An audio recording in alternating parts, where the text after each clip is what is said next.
This week, I thought I would share some of my experiences with grief over the last couple of years. I'm Rachael Keefe, and this is Monday's Muse.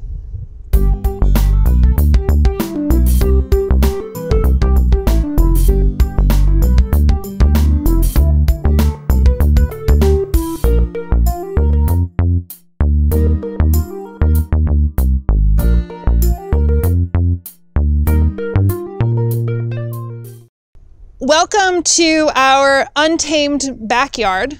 You have seen glimpses of our house as we are reconstructing and remodeling.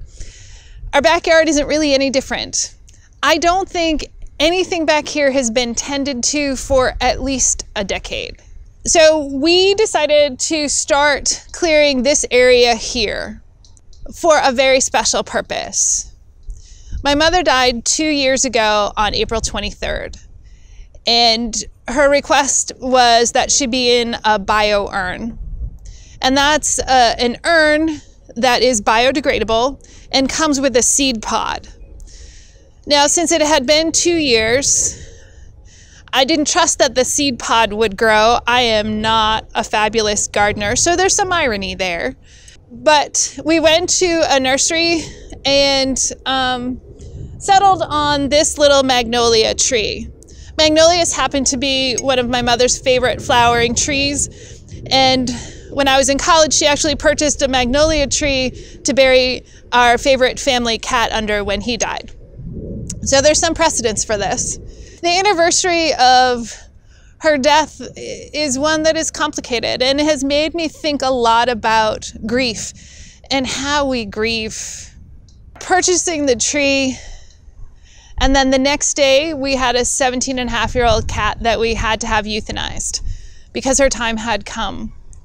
And those things together brought up a lot of grief for me that I hadn't really been anticipating. And grief is like that. I don't think we anticipate when the waves are going to come. In this country, you know, most employers give us 5 days of bereavement leave. What are you going to do in 5 days? You're barely over the shock. And then the rest of society seems to think that once death happens, we're over it. We go back to life as usual. And most of us kind of comply with that. We put on our happy face. I know I've done it. It's been rare when someone says, "How are you?" I say, "You know, it's been a rough day today. I've been thinking of my mother a lot." Or, you know, when we had our cat euthanized, it brought up a lot of unexpected feelings. I'm no more honest about that than anyone else is because it's not really welcome. People don't know what to say. And I guess, you know, that's because we all have grief. We all know what it feels like. And in some ways we know that nothing makes it go away. Over the past couple of years, it's been a lot of strange things that have made me miss my mother. Our relationship really was complicated and complex. My grief for her is just as complex as our relationship was. She was not an easy person to be in relationship with, at least as her daughter. But I find myself reaching for the phone to call her when I see a Gordon Setter, not a common dog breed that she just loved. After we took Lulu to the vet for the last time, I wanted to call her because my mother understood the loss of pets. When I'm in the midst of a craft project and I can't quite sort out the directions, my mother would be the person to call because it would give us something to talk about and something we had in common. Or when I read a really good mystery, I want to call her and say, "Have you read this author?" Because she was an avid, voracious reader. She would read anything and everything. But then there are times when I just miss the fact that she was alive. You know, that there isn't someone I call mom out there in the world.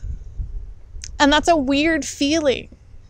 And it's a feeling that we don't share with each other, and I often wonder why. Wouldn't it be easier for all of us if we could open up a little bit more? If we could truly share this journey the good times, the happy memories, and then the overwhelming waves of grief. Because we all share it. You get to a certain point in life and you know what grief feels like. You've lost a pet you love, or you lost a family member you loved. And no matter how complicated the relationship, grief is grief. Loss is loss. There's this hole in my life. Is it the perfect mom-sized hole?